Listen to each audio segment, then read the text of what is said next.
Récemment, le président de la République, Emmanuel Macron, est revenu à la charge proposant de dépasser les limites et souhaitant inscrire ce prétendu droit dans notre Constitution pour le rendre irréversible. Il déclare, fondé sur le travail des parlementaires et des associations, le projet de loi constitutionnelle sera envoyé au Conseil d'État cette semaine et présenté en Conseil des ministres d'ici la fin de l'année. Cette tendance se manifeste depuis quelque temps dans la société, résultant des lois controversées votées par la République, notamment la loi Veil autorisant l'interruption de grossesse dans certaines conditions. La société s'est engouffrée dans cette voie, réclamant toujours moins de contraintes et franchissant les limites fixées année après année. Avant tout, parlons de la science. Le fœtus est-il un être humain ou non? L'enfant à naître, le zygote, embryon ou fœtus humain, est reconnu par la science comme un être humain à part entière, bien que son stade de développement diffère de celui d'un adolescent,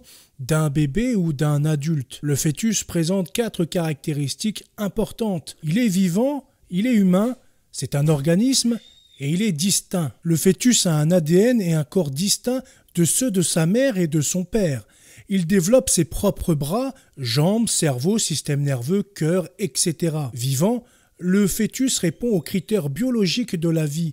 Il grandit en reproduisant des cellules. Il transforme les nutriments en énergie grâce au métabolisme et il peut répondre à des stimuli. Humain, le fœtus a une signature génétique humaine. Il est la progéniture de ses parents humains et les humains ne peuvent engendrer que d'autres humains. Organisme, le fœtus est un organisme plutôt qu'un simple organe ou tissu, un individu dont les parties fonctionnent ensemble pour le bien de l'ensemble. Guidé par un code génétique complet, il n'a besoin que d'un environnement et d'une nutrition appropriée pour se développer à travers les différentes étapes de la vie en tant que membre de notre espèce. Le développement humain commence à la fécondation lorsqu'un spermatozoïde fusionne avec un ovocyte pour former une seule cellule, le zygote, explique le manuel « L'humain en développement, embryologie à orientation clinique ». Le fœtus n'est pas un vulgaire tissu ou un simple organe, mais un individu à part entière guidé par un code génétique complet ayant besoin d'un environnement et d'une nutrition appropriée pour se développer à travers les étapes de sa vie en tant que membre de l'espèce humaine, tout comme un bébé ou un vieillard. L'argument selon lequel la femme serait maîtresse de son corps et aurait le droit d'avorter tombe à l'eau. Il ne s'agit pas d'une excroissance ou d'une tumeur, mais bien d'un être humain à part entière et personne n'est en capacité d'autoriser ou d'approuver son meurtre. Chacun a le droit de vivre, peu importe son stade de développement, son handicap, son origine ou sa race. L'apparence n'est pas déterminante. Tous appartiennent à l'espèce humaine et ont le droit de vivre sans être tués injustement, d'autant plus que la science confirme leur statut d'être humain à part entière. Certains avancent que l'avortement est justifié dans des cas de viol, de non-désirabilité de l'enfant ou d'incapacité du couple à le prendre en charge. Ces arguments ne sont pas recevables. Il est nécessaire de s'interroger sur les raisons pour lesquelles le viol persiste dans notre société en toute impunité et sur les peines absurdes infligées aux violeurs. La société doit soutenir fermement les femmes victimes de viol pendant leur grossesse, que ce soit sur le plan financier, psychologique ou matériel, et les accompagner dans leur choix de garder l'enfant ou de le confier à l'adoption.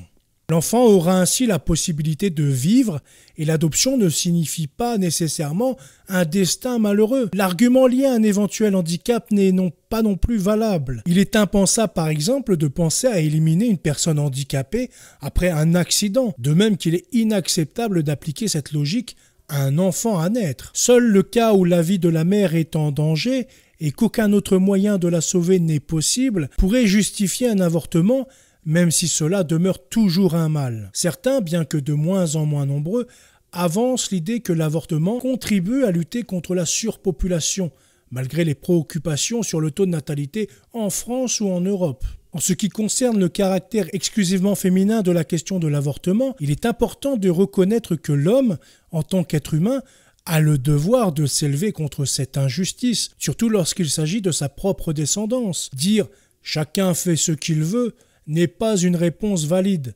Personne ne devrait rester neutre sur cette question cruciale, touchant des millions d'enfants à naître et qui sont innocents. Tuer n'est jamais un droit, il incombe à l'homme de porter la voix de ceux qui ne peuvent s'exprimer. L'avortement est la principale cause de décès dans le monde.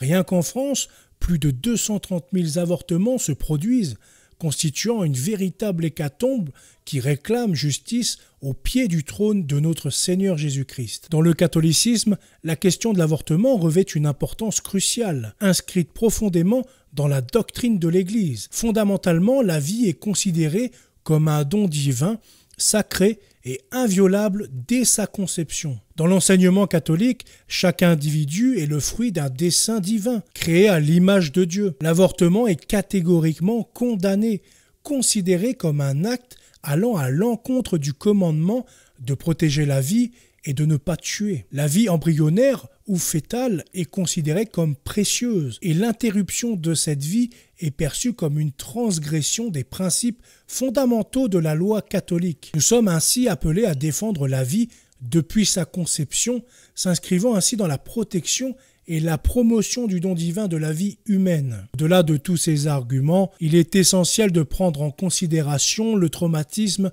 infligé aux femmes, comme l'illustre le témoignage poignant de Brigitte Blair. Brigitte a subi son premier avortement à l'âge de 14 ans et l'infirmière l'a conseillé en ces termes : « Quoi que tu fasses, ne regarde pas ». Malgré cet avertissement, Brigitte a bravé l'instruction, confrontant ainsi la réalité d'une expérience qui la marquera à jamais. Elle se souvient avoir vu des bocaux de collecte de sang remplis et de petits morceaux de corps, un moment qui l'a poussée à étouffer ses émotions. À partir de là, la vie de Brigitte a déraillé, plongeant dans la drogue, l'alcool et d'autres moyens d'évasion. Sa détresse est accentuée avec le décès de son seul frère d'un cancer du cerveau à cette époque. Lors de son troisième avortement, elle a pris conscience que c'était un meurtre, éclatant en larmes sur la table d'opération.